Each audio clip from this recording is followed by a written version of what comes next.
What was the worst part of being the oldest sibling? My mother once locked me inside a bedroom with 6 children and told everyone it was a lesson in responsibility. She said it with a smile that never reached her eyes and acted like it was some kind of gift. When I finally admitted how exhausted I was, she leaned close and whispered that I was lucky they had not given the kids away. I said nothing because silence was safer. That moment was 9 months ago, and this morning she stood crying outside family court while none of her children would even look at Harry and Emily, and I was raised to believe my purpose was to raise everyone else. My parents decided early that being the oldest daughter meant becoming a substitute parent. When my brother Ben was born, I was 8 years old, and my mother placed him in my arms and told me this was my responsibility now. She said it casually, like she was handing me a backpack, not a human life. By the time I turned 13, there were 6 children following me everywhere, and every single one of them depended on me for everything. The babies never went into a nursery or shared a room with each other. My parents moved all of them into my bedroom the day they came home from the hospital. They told friends and neighbors they had one exceptionally mature daughter, and acted proud when people praised them. I thought this was normal because I had never known anything else. My mother always said good families worked this way and that oldest daughters existed so parents could focus on more important things. She made sure I understood the consequences of failure very clearly. One night while holding baby Noah, she told me that if I ever complained or asked for help, social services would take the kids away. She described them being split up into different homes and never seeing each other again. I was 9 years old, and I cried so hard I could barely breathe. She waited until I was completely broken before smiling and handing Noah back to me and telling me I was their only chance. From that moment on, I handled everything while my parents lived like carefree newlyweds. Midnight feedings, diaper changes, potty training, school enrollment, doctor visits, all of it was mine. They walked past crying babies like they were background noise. At restaurants, they asked for a table for 2 while I sat at a corner booth managing 6 kids and trying not to spill drinks. When strangers asked if I was the babysitter, I nodded, because the truth felt dangerous. They were not just siblings to me, they were my entire world. Noah would only sleep if I rubbed his back in a specific slow pattern. The twins, Lily and Rose, had their own secret language but always translated for me. Ben still crawled into my bed during thunderstorms. Jack drew pictures every day with hearts and stick figures labeled Mama. Little Ava followed me everywhere and told everyone I was her best friend. I was drowning, but I could never ask for help because fear ruled every decision I made. I believed if I slipped even once they would disappear. The school counselor noticed my exhaustion and offered resources, but I smiled and said I just needed more sleep. I pictured Lily crying alone somewhere, wondering why I let strangers take her, and I shut my mouth. By 13, I barely existed as myself anymore. I woke at 5 a.m. to pack lunches, braid hair, and find shoes that matched. I missed so much school that letters came home, but I forged signatures and prayed no one would call. Sometimes I fell asleep sitting up with Noah still in my arms. When a truancy officer finally showed up, my parents acted shocked and said they had no idea. My mother gave me a look that reminded me of the threat, and I took the blame. A week later, they left on a cruise and handed me $50. 3 days in, Lily fell at the playground and split her chin open. I rushed her to the hospital holding her while blood soaked my shirt, and she sobbed into my neck. The nurses refused treatment without a parent, and I sat there for 3 hours, trying to forge signatures while 5 other kids clung to me terrified. I finally broke and called my grandmother Helen. When Grandma Helen arrived and saw me shaking, covered in blood, trying to keep everyone calm, something changed in her face. She got Lily treated, then loaded all of us into her van. I begged her not to tell anyone and promised I would do better. I told her they were all I had and I was all they had. She pulled over and held me while I cried harder than I ever had before. My parents came home to an empty house and called the police. At Grandma Helen's house, they spun a perfect story about me refusing to let them parent and emotionally manipulating the kids. The social worker Ms. Parker separated us for questioning, and I could hear Noah screaming my name through the walls. My mother caught my eye and mouthed that she warned Ms. Parker wrote notes while my parents claimed I was unstable and dangerous. Every sound from the other room felt like my heart tearing. Grandma Helen sat beside me, holding my hand and watching their performance. When the kids were asked who took care of them, every single one pointed at me. I watched Ms. Parker pause and write something that made my stomach drop. When my siblings were brought back into the room, they clung to me like magnets. Noah buried his face in my neck, and Lily and Rose pressed against my sides. Ben held my shoulders, and Ava climbed into my lap. My parents acted sad, but Grandma Helen watched how instinctively I checked Lily's bandage and shifted so everyone fit. Ms. Parker noticed too. Grandma Helen finally spoke and described finding me at the hospital and watching me manage breakfast and bedtime. She talked about homework folders and packed lunches and the way I never stopped moving. My mother's smile slipped for just a second, and Ms. Parker saw it. The room changed after that. Ms. Parker insisted on a home visit, and my parents could not refuse. During the drive, my mother chatted cheerfully until Lily quietly asked if we were going back to the room. Not the house, just the room, Ms. Parker asked. What she meant, and Lily explained we all stayed there because that was where I kept them safe. The silence afterward was heavy. When the bedroom door opened, the truth spilled out. One bed, a crib, sleeping bags, a lock on the outside of the door. Ms. Parker tested it and asked why it locked from the outside. Ben explained how it was used when there was company and how I turned it into a game so no one would cry. By the time we left that house, my parents were panicking and Ms. Parker was making calls. She told us the kids would stay with Grandma Helen for the night. My mother grabbed my arm and whispered threats about foster care, but Grandma Helen stepped between us and told her what they had done was abuse. We drove away with my siblings, asleep against me, and for the first time I did not feel completely alone. That night at Grandma Helen's house felt unreal. The kids piled into the guest room, the way they always had. Bodies pressed close like they were afraid space itself might swallow them. I lay awake listening to their breathing and wondering what would happen next. Every sound outside made my chest tighten. Grandma Helen checked on us quietly and promised she was not going anywhere. It was the first promise from an adult that ever felt solid. Morning came too fast, and with it a phone call from Ms. Parker saying she needed to return that afternoon. She explained there would be more interviews and more questions and that everything was standard procedure. Standard felt like a threat. Grandma Helen made breakfast while I dressed the kids and tried to act normal. She bought clothes that actually fit them, and Ava twirled in her new dress like it was the greatest gift she had ever received. Before lunch, my parents showed up on the porch, dressed like they were attending church. My mother wore the soft voice she saved for outsiders, and my father stood with his arm around her like a prop. They brought a woman they introduced as a family counselor who spoke gently about dysfunction and boundaries. Grandma Helen refused to let them inside, so the conversation stayed on the porch while my siblings watched. From behind the curtains, the counselor handed Grandma Helen a folder of printed emails claiming teachers were concerned about my possessive behavior. I recognized the lies immediately because the dates were wrong and the language felt fake. Doubt flickered across Grandma's face, just long enough to hurt. My parents left promising lawyers and consequences. The counselor brushed my shoulder as she passed and whispered that help was available when I accepted reality. Her touch made my skin crawl inside. Grandma Helen spread the papers on the table and studied them closely. I tried to keep the kids busy, but Ben slipped a folded page into my hand. It was his school journal with a drawing of 7 stick figures in one room and 2 figures far away. The teacher's comment asked about family roles. Grandma Helen's jaw tightened as she read it, and she asked Ben who went to his conference. He pointed at me like it was obvious. Grandma Helen started making calls to people I had never met. Neighbors remembered seeing me walk 6 kids to the bus while my parents' cars stayed parked. Church friends admitted they had wondered why the children were never around. Pieces came together that my parents never expected anyone to connect. When Ms. Parker arrived, she brought another worker and they set up interviews in different rooms. The idea of my siblings being questioned alone made me feel sick. Noah refused to leave my arms and screamed until they gave up and brought him back. Lily and Rose insisted on staying together and calmly explained their daily routine through the closed door. Ben walked in with his shoulders squared like he was protecting us all and came out with red eyes but steady resolve. Jack carried his drawings, and Ms. Parker's colleague came out holding one labeled.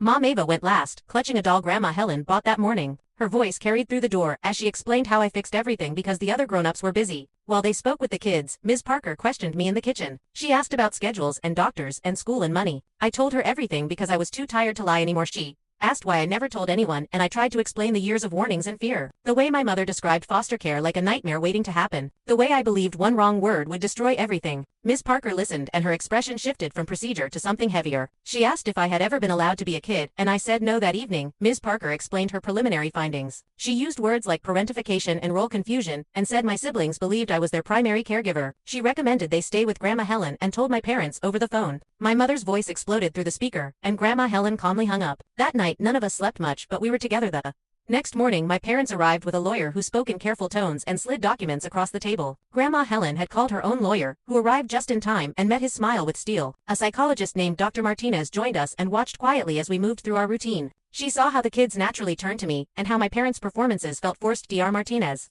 used play and observation and noted everything. My parents tried again to paint me as unstable, but cracks showed. My mother snapped when Ava interrupted, and my father checked his phone constantly. Ben did something unexpected and placed his journal in front of Dr. Martinez with a message asking not to take me away. My mother shouted at him, and Ava started crying. The room shifted again. More people arrived throughout the day. A neighbor, a teacher who remembered forged signatures and unanswered calls. Each story added weight. My mother grew agitated and accused everyone of conspiring against her. Dr. Martinez finally said she had seen enough and would report severe emotional neglect. My parents left with threats, but no audience left to impress that evening. Ms. Parker returned with papers granting emergency custody to Grandma Helen. I felt my knees weaken with relief as Grandma signed. The kids did not understand the words, but they understood safety. Ava asked if we could stay forever, and I could not answer through the tears. Ms. Parker told me quietly that no one would punish me for protecting them. Beds were set up around the house, and for the first time, space did not feel dangerous. Noah still slept beside me, but it felt like comfort, not obligation. Grandma Helen stood in the doorway and told me she had hired a better lawyer, and that family was about who showed up. I believed her. The following weeks were chaos as my parents tried every angle. Anonymous reports and legal threats came and went. Investigations found nothing wrong here. The kids started thriving with consistency and care. Supervised visits were disasters filled with bribes and interrogations. The supervisors ended several early. Life slowly found a rhythm. Grandma Helen helped with mornings, and I went back to school without constant fear. The kids laughed more and slept better. Therapy began and healing felt possible even if it was slow. When the final custody hearing arrived months later, I was terrified. But ready in court, I finally spoke without fear and told the truth about exhaustion and terror and loving my siblings while wanting to be their sister, not their mother. The judge listened and ruled decisively. Full custody to Grandma Helen and supervised visits only for my parents. The word abuse was written into the record, and something heavy lifted from my chest. My parents walked out without looking back, and their visits faded over time. Months later, Grandma Helen became our permanent guardian and we stood together, becoming a real family. That night, I tucked my siblings into their own beds and walked into my own room with a door that locked from the inside. Grandma Helen checked on me and asked if I was okay, and for the first time in my life the answer was yes. Life after the ruling did not suddenly become peaceful. It simply shifted into a quieter kind of tension that lived under our skin. My parents did not disappear overnight, and neither did the damage they caused. Every knock at the door still made my heart race, and every unknown number on the phone felt like a threat. Grandma Helen noticed and started leaving lights on at night, so the house never felt too dark or too silent. The supervised visits began the following week, and each one felt like reopening a wound that had barely started to close. They took place in a bland office with toys that smelled like disinfectant and chairs arranged too neatly. My parents arrived dressed perfectly every time, as if clothing alone could rewrite the past. The kids stayed close to me until the supervisor reminded them to sit with Mom and Dad. My mother tried to smile and act cheerful, but her eyes never stopped watching the kids like they were possessions she had misplaced. She asked questions that felt sharp and invasive, asking what they had told the judge and who they liked better now. My father mostly sat back scrolling through his phone and sighing loudly, as if this inconvenience was somehow our fault. The supervisor ended the first visit early when my mother snapped at Lily for refusing to hug her. Rose burst into tears and clung to my leg while Ava hid behind Grandma Helen. The supervisor calmly wrote notes, while my parents protested loudly about manipulation and brainwashing. When it was over, the kids shook for hours afterward and Noah refused to let go of my shirt.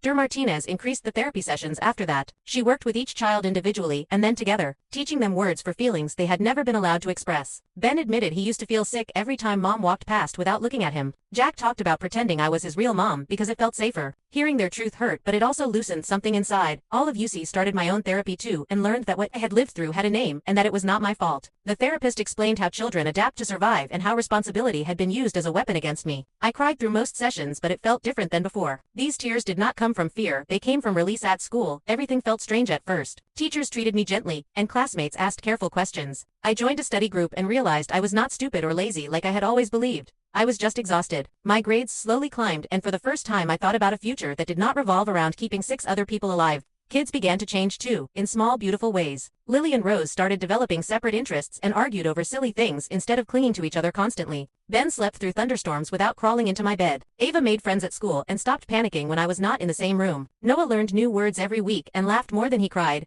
Grandma Helen became the steady center of everything. She attended parenting classes voluntarily and asked endless questions about how to support children with trauma. She cooked meals together with us instead of expecting perfection and reminded me gently that I did not have to manage everything anymore. Sometimes I caught her watching me with quiet sadness, as if mourning the childhood she could not give me sooner. My parents did not handle losing control well. They filed complaints against Grandma Helen claiming elder abuse and neglect. Each investigation ended the same way, with officials closing files and apologizing for the disruption. They accused the school of turning the kids against them and demanded new evaluations. None of it worked, and each failure made them angrier. The visits grew shorter and more chaotic. My mother tried bribing the kids with expensive toys that no one asked for. Ben pushed a toy car away and asked why she never came to his soccer games. Lily asked why Mom never braided her hair, and my mother laughed awkwardly and said she was not good at that kind of thing. The supervisor ended the visit early. Again one afternoon, after a visit, Noah had a full meltdown, screaming and shaking until he threw up. Dr. Martinez later explained that his body remembered things his mind could not articulate yet. I held him until he fell asleep and cried silently because I hated that loving him had once required hurting myself. Court hearings continued over the months, but the outcome never changed. Professionals testified consistently, and my parents' lawyers rotated as each one realized the case was unwinnable. The judge reviewed reports showing progress and stability and my parents' inability to demonstrate accountability. The pattern was clear, even if my parents refused to see it. One evening Grandma Helen sat me down and asked what I wanted now that survival was no longer my only goal. The question stunned me because no one had ever asked before. I thought about it for days before answering. I said I wanted to be a sister and a student, and maybe someday something more. Grandma Helen smiled like that was the most reasonable dream in the world. As months passed, my parents' visits became less frequent. Work conflicts and sudden trips replaced their earlier urgency. The kids noticed but reacted differently than before. There were fewer tears and more shrugs. Dr. Martinez said detachment was a sign of healing, not cruelty. I learned that love did not have to mean endless sacrifice. The final custody hearing arrived quietly without the drama my parents once thrived on. They entered with yet another lawyer and spoke about stress and mistakes and wanting to rebuild. But the evidence told a different story. The judge reviewed 6 months of reports showing growth and safety here and chaos during visits there. The ruling confirmed permanent custody for Grandma Helen. When the judge spoke the words severe emotional abuse, my mother stared straight ahead like she was bored. My father rubbed his temples and said nothing. They left without speaking to any of us and did not look back. The courtroom felt lighter after they were gone, like fresh air after a storm. That night Grandma Helen cooked a special dinner and the kids decorated the table with drawings and mismatched candles. Noah took his first steps across the living room and we cheered so loudly the neighbors knocked to check if everything was okay. It felt like celebrating a life we were finally allowed to live. Weeks turned into months, and the house settled into something resembling normal. Chores were shared age-appropriately, and laughter became common instead of rare. I started going out with friends and attending school events without guilt. The kids cheered when I left and hugged me when I came back, but they no longer acted like my absence meant disaster. Therapy continued, and the hard days still came. Sometimes I woke from nightmares, convinced I was late for something or that someone was missing. Grandma Helen always noticed and sat with me until the fear passed. She never told me to be strong or grateful, she just stayed the day the adoption paperwork was finalized arrived on a rainy morning. My parents did not contest it and did not attend. We stood together in a small office and signed documents that made Grandma Helen our legal guardian permanently. The kids clapped without fully understanding but sensing the importance. I felt something settle deep in my chest, like a knot finally loosening that night. I tucked each child into their own bed in their own room. Lily and Rose still whispered to each other across the hallway. Ben asked for an extra story. Ava demanded 2 kisses and Noah fell asleep holding my finger. I walked back to my room alone and realized that for the first time being alone did not feel like danger. Grandma Helen appeared in my doorway and asked if I was okay. It was such a simple question, but it meant everything. I nodded and believed it. For the first time in years, I was not responsible for holding the world together, and that felt like freedom.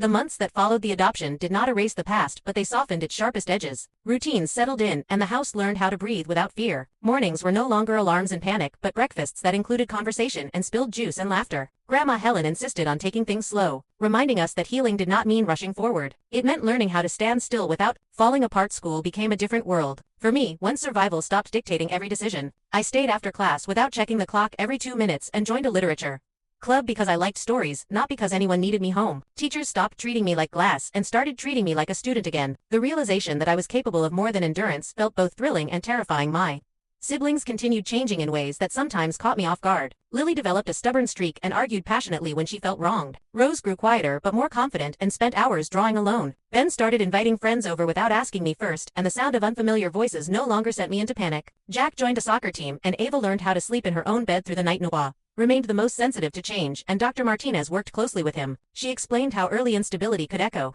through development and taught Grandma Helen and me how to respond with patience instead of fear. There were setbacks and nights when he cried inconsolably, but there were also mornings when he woke smiling and proud of himself for being brave. My parents still hovered at the edges of our lives like a bad smell that would not quite disappear. Their supervised visits continued but became increasingly strained. My mother tried switching tactics, alternating between tearful apologies and sharp accusations. My father remained distant and impatient, as if the entire process offended him personally. The kids grew less reactive and more guarded during visits, which the supervisors documented carefully. One afternoon, during a visit, my mother demanded to know why Ava no longer ran into her arms. Ava looked at her with wide, serious eyes and said she did not feel safe yet. The room went silent, and my mother laughed too loudly, saying children said strange things sometimes. The supervisor ended the visit early, and my mother stormed out, accusing everyone of poisoning her children. Against her after that, visits were reduced in length and frequency. My parents protested loudly, but their arguments lost power as reports continued to show the same pattern. My siblings' anxiety spiked around visit days and eased once they were over. Dr. Martinez explained that their bodies were learning the difference between obligation and safety. Grandma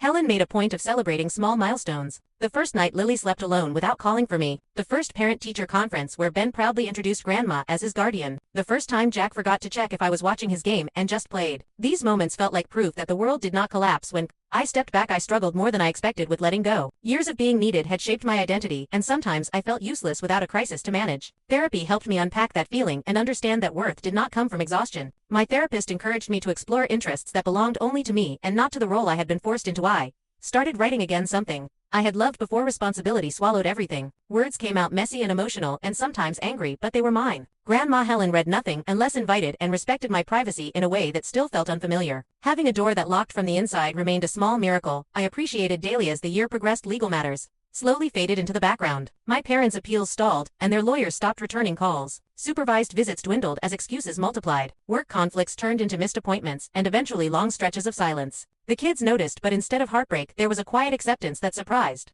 everyone. The absence created space for something new. Grandma Helen became more than a rescuer. She became a parent in every way that mattered. She learned each child's preferences and fears and showed up consistently. She attended school events and doctor's appointments and bedtime routines with steady patience. The kids began calling for her when they needed comfort as often as they called for me. That shift stirred complicated emotions inside me, relief mixed with guilt and an irrational fear of being replaced. Dr. Martinez helped me see that being a sister did not mean being less important. It meant being free to love without carrying the weight of survival on my shoulders. Learning that lesson took time and many tearful conversations. Holidays arrived and brought their own challenges. Memories of past chaos made celebrations feel heavy at first. Grandma Helen kept things simple, focusing on comfort instead of perfection. We cooked together and decorated imperfectly, and allowed ourselves to enjoy moments without scanning for danger. The kids laughed loudly and no one shushed them. During one quiet evening, Ben asked me if I was happy now. The question caught me off guard, because happiness had never been part of my vocabulary before. I told him I was learning, and he nodded thoughtfully like that made sense. Children understood more than adults often gave them credit for.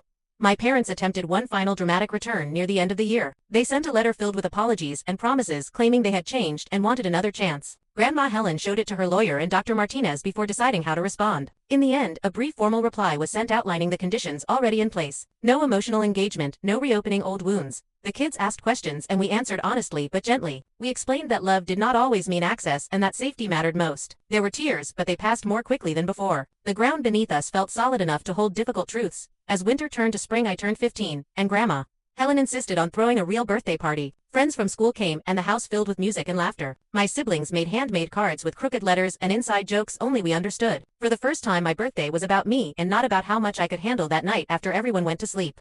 I sat on my bed, surrounded by quiet, and felt something close to peace. Not the absence of pain, but the presence of choice. I could imagine a future that included dreams instead of just obligations. That realization felt almost overwhelming in its simplicity looking back. I understood that the hardest part was not the work or the exhaustion, but the fear that love was conditional and fragile. Watching my siblings thrive without clinging to me proved that love could grow when given space and care. It did not need sacrifice to survive. The house no longer felt like a refuge from danger, but a home built on trust and consistency. Grandma Helen checked on each of us every night and always asked the same question, "Are you okay?" And every time the answer grew easier to give. By the time summer approached, the past felt less like an open wound and more like a scar, still tender but no longer bleeding. I knew challenges would come, and healing was not linear, but I also knew I was not alone anymore. The weight I had carried for so long was finally shared, and that changed everything. Summer arrived gently that year, like it was careful not to startle us. Sunlight spilled through the windows, and for once, it did not feel like a reminder of everything we were late for. It felt like an invitation. Grandma Helen opened the curtains every morning and let the house fill with light and noise and life. And no one panicked because nothing terrible followed with school. Out the days slowed down and the kids adjusted to a new kind of freedom. Lily and Rose spent hours outside drawing chalk murals on the driveway, arguing over colors and designs and laughing when the rain washed everything away. Ben rode his bike up and down the street until Grandma Helen reminded him about helmets and curfews. Jack practiced soccer drills with neighborhood kids while Ava trailed behind them, pretending to coach. Noah followed me everywhere still, but with curiosity instead of fear. I noticed the change most clearly in myself during those quiet afternoons. There were moments when no one needed me, and instead of anxiety, I felt space. At first, the emptiness scared me, and I filled it with chores that did not need doing. But slowly I learned to sit with it and discover what I liked. I read books just because they interested me, and wrote stories that had nothing to do with responsibility or survival. Therapy continued through the summer, and the sessions shifted from crisis management to rebuilding identity. My therapist helped me separate who I was from what I had been forced to do. We talked about guilt and how it lingered even after the danger passed. She reminded me that loving my siblings did not require sacrificing myself anymore. That care could exist without control or fear. My siblings continued their own healing journeys in ways that sometimes surprised me. Ben grew more outspoken and started questioning rules instead of automatically obeying them. Lily became fiercely independent and insisted on doing things her own way. Rose learned how to ask for help without apologizing first. Jack stopped flinching at raised voices even when they were raised in excitement, not anger. Ava slept through the night consistently, and Noah began exploring without constantly checking if I was still there. Grandma Helen supported every step with steady patience. She never rushed progress or scolded setbacks. When Noah had nightmares, she held him until he calmed, instead of insisting he be brave. When Lily melted down over something small, she listened instead of dismissing it. The kids learned that feelings were not emergencies, and that safety did not disappear when emotions got loud. The supervised visits with my parents became rare, and eventually stopped altogether. Excuses turned into silence, and weeks passed without contact. When a letter finally arrived months later, it was brief and formal, announcing a move out of state and a request to suspend visits indefinitely. Grandma Helen showed it to Dr. Martinez and her lawyer before telling us. The kids reacted with quiet acceptance and a few tears, but no panic. The chapter seemed to close on its own. As the summer progressed, we began planning for the future instead of reacting to the past. Grandma Helen enrolled the kids in activities they chose themselves. Dance classes and art camps and soccer leagues filled the calendar. She asked me what I wanted to, and I hesitated before admitting I wanted to take a writing workshop. She signed me up without question and told me my dreams mattered just as much as anyone else's. Workshop changed something inside me. Being surrounded by people who saw me as a storyteller instead of a caretaker felt surreal. My instructor praised my voice and encouraged me to keep writing even when it hurt. I wrote about fear and resilience and quiet moments of hope. Sharing my work aloud made my hands shake, but each time I finished, the room stayed with me instead of turning away. One